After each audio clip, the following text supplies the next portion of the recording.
Before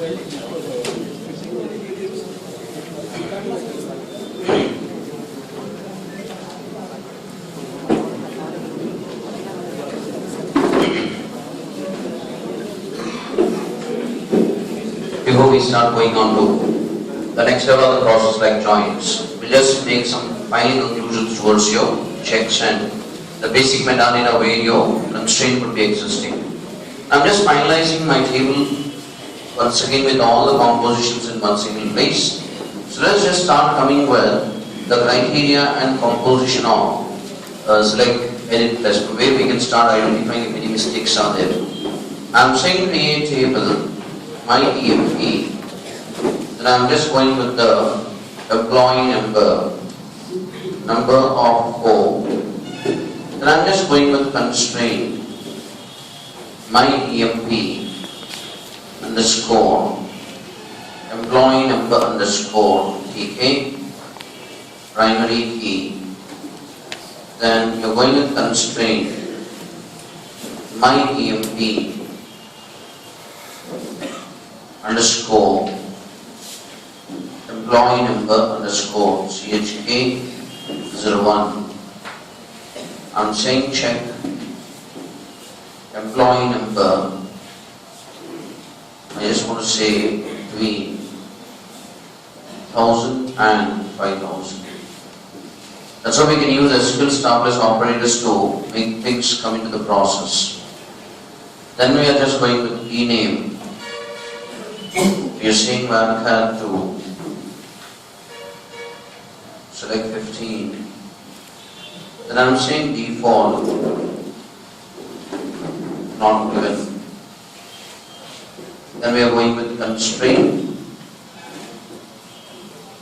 my EMP underscore key name underscore NN not null. Then we are going with constraint my EMP underscore key name underscore CHK01. Check ename is equal to upper of ename.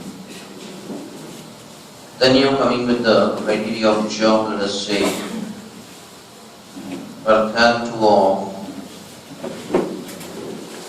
some 16. I'm saying default not given. Constraint my EMP underscore job underscore CHK say NN not null. Constraint my job underscore CHK 01. Check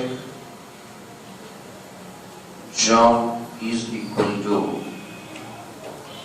upper of job. Then I'm going with constraint my job my EMP underscore job underscore CHK 01. Check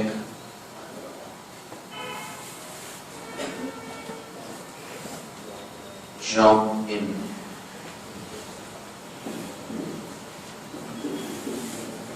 president manager analyst salesman clerk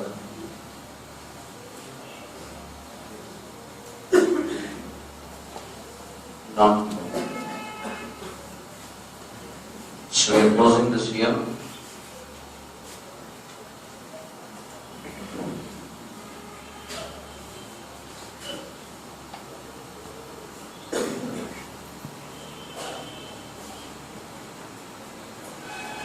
It's closed there. Then we are going with sal number of 7 comma 2. Then we want to say default 1000 constraint my EMP underscore sal underscore NN not null. We're going to constraint my EMP underscore sal underscore NN check 01 check salary between I'm saying 1000 and it's like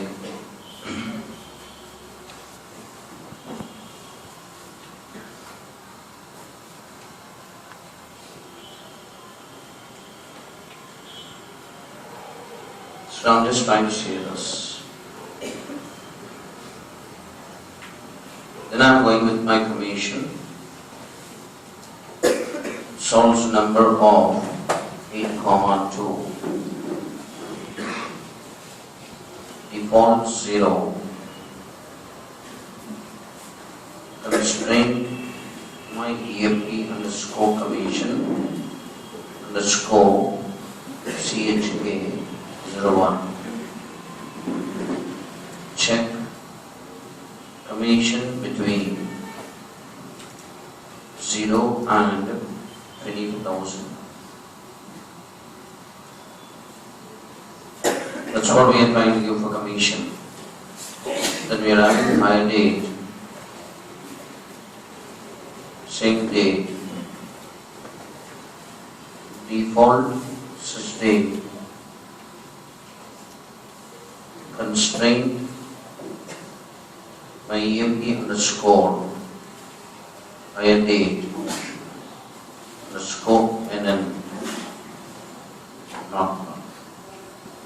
So any specific column you are declaring, you need to think what you exactly want to do. So you can keep multiple constraints in one single place. This is my first column, this is my second, this is my third, where we are working with this one as fourth, and this is your fifth with respect to process, and this is your sixth. So the two columns that are left over, one is your MGR. So I'm just trying to say number of 4. Then I'm going with constraint my EMP underscore MGR underscore CHK 01 check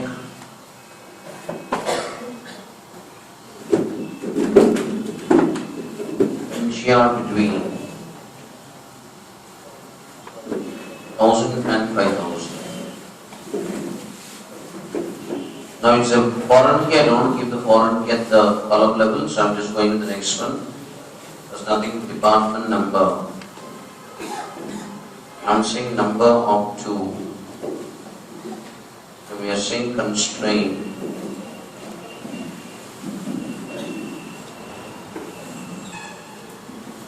my EMP underscore department number underscore and then often constraint my EMP underscore department number underscore CHK 01 check department number in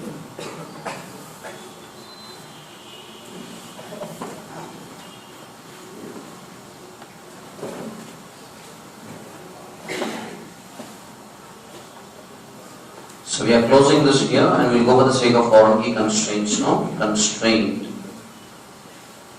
my EMP underscore MGR underscore FK.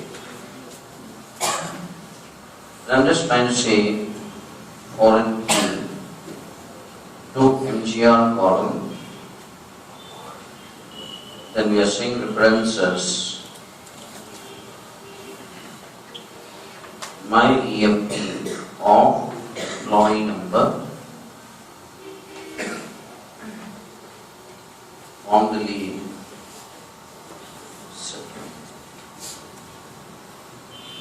Then we are going with constraint.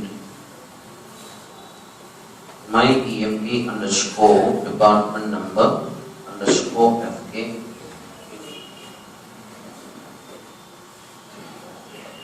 We are seeing foreign key to department number here.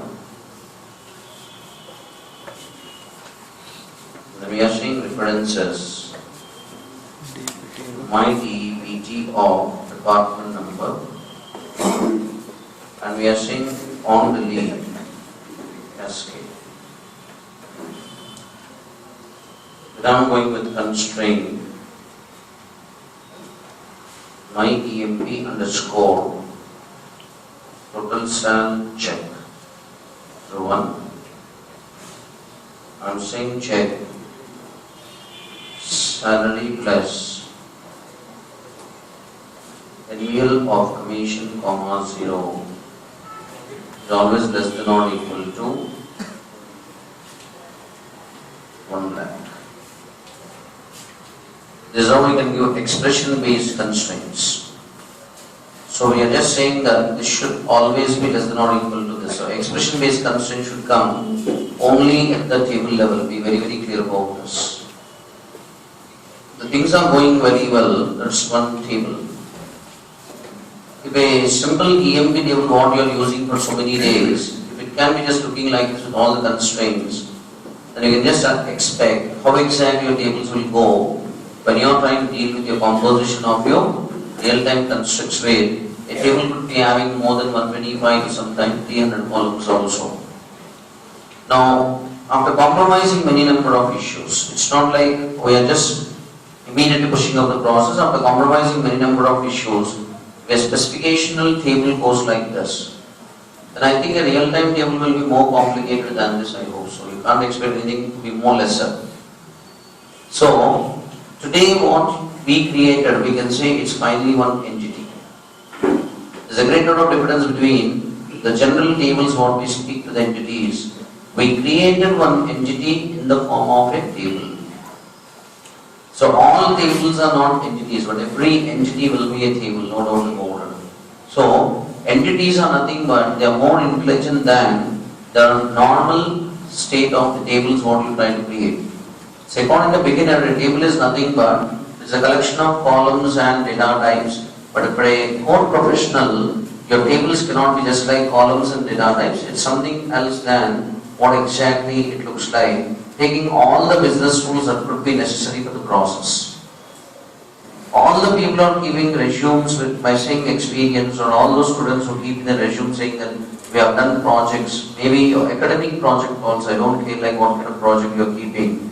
How many times if we are asking you, from your project minimum 15 tables you can create like this without stammering and without shaking and shivering with your hands on the paper.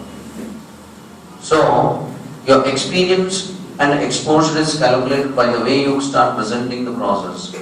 Now you can't by heart and remember, you need to be very clear about this. How best you have to remember, that's your headache now. So that's what is the reality of the constraints what we have been keeping up on the process. We could have really complete the process on the last class itself. I just want to give a brush up of the issue before I start with my next level. One thing is very clear, from the same table or to the different tables, we may have always references. These references are very clearly promising that there is some data that is existing between two different tables. This concept is going to make us get prepared for the sake of the next level of the requirement what we have. The constraints was a chapter that was introduced only to make us convenient with remaining 60 to 70% in the course what we have to cover up. So I am having my own problems in constraints. You'll have more problems in the coming days now. That's you who have to calculate. I am not going to calculate on that. Now all your constraints are part of the metadata. So there are two kinds of metadata structures in which your constraints are there. One is user underscore constraints. This is the metadata in which your Oracle will store the constraints details. In this user underscore constraints, if you are a database administrator, every column of the metadata is very important for you. But as far as we are concerned, the criteria of the constraint name, constraint type, table name and search condition. These are the only things that are basically important for us. You are becoming core into the database administration. Now, depending on your responsibilities you may need, what exactly you may consider. So you should always remember one thing. In user underscore constraints, Oracle is storing only the details of the constraint name, the type of the constraint, table name and search condition. But I don't think anywhere you can find the column name on which this constraint is declared. One table can have one or more number of constraints and one column can have one or more number of constraints. So you just need to consider one thing now. Oracle gives the constraints details into different kinds of metadata. The next metadata what we have is user underscore constraints underscore columns. This is the next metadata in which Oracle stores the details of the constraints, where you have the owner, constraint name, table name, and you can even catch the column name here. There is a very clear proof that Oracle gives tables in one place, columns in another place, constraints in another place, constraints with columns in another place now. This is segregating the overall metadata with multiple different number of metadata objects. Now here one of the questions that arises from students is, so here owner, constraint name and table name what we have, these three columns are also available here, owner, constraint name and table name. And instead of keeping these particular columns in two different kinds of tables and repeating and making the things to go for duplication, why can't Oracle take these two columns and put them into the same tables as if only one table can be there? Now whatever you're thinking could be correct from your side, but you should understand all the factors from rule of RDBMS with normalization. That's why Oracle says it is RDBMS. Oracle never says that using Oracle you can build RDBMS. Building RDBMS product out of Oracle is your responsibility, not Oracle Corporation's responsibility. So Oracle is only promising that its architecture is RDBMS. Therefore, if you can utilize its architecture in a very perfect way, you can also build RDBMS oriented applications with high level normalization. But your normalization of your project depends in your hands, it never depends in Oracle. Be very clear about this. So why Oracle is taking two different tables where these three columns are common between both the tables? The simple rule is, one table can have one or more number of columns. One table can have one or more number of constraints. One column can have one or more number of constraints. If you just watch very carefully, all the relations and cardinalities are going one to many. On one single object, if a state of one to many relationships are arising continuously, that object is basically having a many to many state. Means one table can have one or more number of columns, one column can have one or more number of constraints. Therefore, the table will be having one or more number of constraints. So it's totally a many to many relationship. To overcome this many to many relationship as a process of cardinality in a very better way, Oracle is taking two other tables. You just watch, if I take these, for the sake of these two columns, if I avoid this table and I add these two columns here in the same table, these many number of columns will repeat each and every time, which are common to either column or the table level constraint mechanism. Such sort of redundancy of data takes place. Because your concentration is redundancy at this level, but Oracle Corporation is concentrating on the redundancy at this level. See, it's not demanded, but definitely it's expected. Do you know proper standards of system analysis and design with data modeling and normalization? Without these things, sir, can't I get my job? I'm not saying you can't get your job, but can you keep yourself into the job continuously? Can you make some good positions in your job as expected? If you have any questions for that seriously, then you should know why you need them, that's it. So it's not like getting the job. Everybody will get some job and you don't worry about that, because India is such a vast country, some job will be waiting for you. But what I say is, in that particular piece of the job, your status of the standard will be at which level down the line in the process. So if you are looking into such kind of standards, then you should not just take care of your SQL alone. There are some other aspects and factors on which you have to concentrate. So when you are trying to move in through the process of implementation, Oracle has two different kinds of metadata only to handle that many to many state. Then coming to the process, every constraint will have a constraint type column in which we can know the constraint is primary key or the constraint is check or it's nocturnal or it's foreign key, we can know. In this we'll be having some codes. According to the code we can check out. So let us just take the criteria very quick by calling upon the constructs. I'm seeing format. We are going with something like suppose say 20. Then we are just moving down constraint type. It's a single character, so I don't need to do that. So we are going with table name, column, table name, format. I'll just take this specifically as A10. Then we are going with column search condition. This is something that's important to understand. So I'm saying format A50. I'm just going to select table name. Just watch. We are saying constraint name.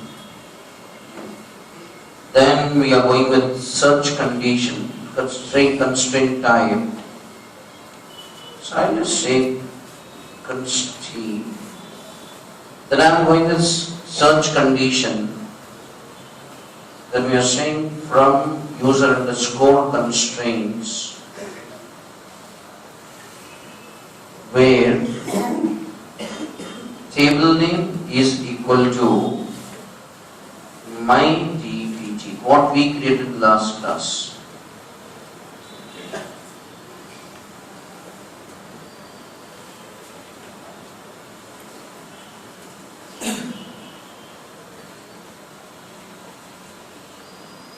So we just watch here, this is my table which is showing the different kinds of constraints what we created. Now even though we don't know the column, it's not a problem because my name of the constraint itself can tell me in which column it has been applied. That's the reason I said follow the conventions properly so that you don't need to great amount of work on the metadata. And you should always remember one thing, this is which kind of constraint actually? Nocturnal. But remember, within Oracle's architecture, nocturnal is also considered as a special case of check constraint. That C shows it's a check constraint. So according to Oracle's architecture, nocturnal constraint is a special case of check constraint. You are declaring nocturnal, but internally Oracle is converting that into this way. Ename is nocturnal. That's how it's converting that particular piece of the constraint. So the nocturnal constraint and the check constraints only will have search conditions. Search condition tells you are searching for the data on which rule. So do try to recognize this particular fact. In last class, if you remember, I was dropping and recreating the constraint. So my constraint got updated with that not given. So you just check very carefully. You don't have any kind of constraints associated with the criterion composition of the primary keys or uniques with search condition. So P shows that it's a primary key, U shows it's a unique. So we don't have any search constructs for that. So every constraint through its metadata, it proposes some issues. So the metadata should be cross-compared very properly with respect to the requirement. Just now we have created the table called as myEFP. Now let us just go and look into this. So you're having your constructs very carefully here. You can just watch all your nocturnals are treated as if they are check constraints. But I'm once again repeating, according to Oracle's architecture, nocturnal constraint is a special case of check constraint. And then you can just watch all my check constraints are represented by search condition. And the way we declare, the style with which you declared your particular constraint, the code will be coming upon the same kind of constructive style once again. Then you are coming with the process of the salary with respect between whatever we get. And you can just watch here, we are coming up with the expressional condition here. So, whenever you are having a foreign keys, these two are foreign keys, you can just watch it showing R. R shows it's a referential integrity constraint. P shows it's a primary key constraint. U shows it's a unique constraint. The C shows either it's a check or it is a Not null. So technically Oracle is having its own style of representing through the process. Now the same construct and composition we are going to think of constraint representation where the column name, I just want to see the column name also, let us say. So I'm just going well, you just watch.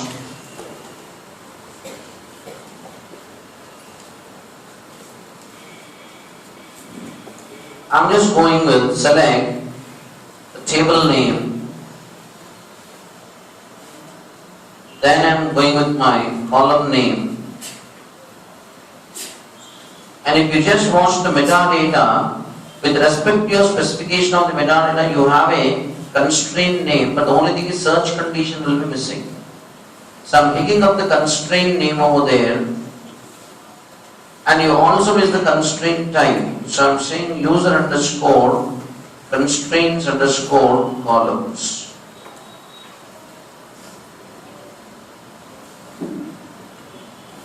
And then I'm just going with where table name is equal to my EMP. So when you are trying to move it, first I will take my DEPT. So you just want your department table with respect to the columns on which constraints to declare. In the same specification, I am just trying to say my EMP, and we are moving down with this. So all your columns on a table that have been associated with the constraint names. So one question is arising like, I want to see the table name, I want to see the column name, I want to see the constraint name, I want to see the search condition, I want to see the constraint type. Now I don't think I am expecting data from one table, I am expecting data from two different tables.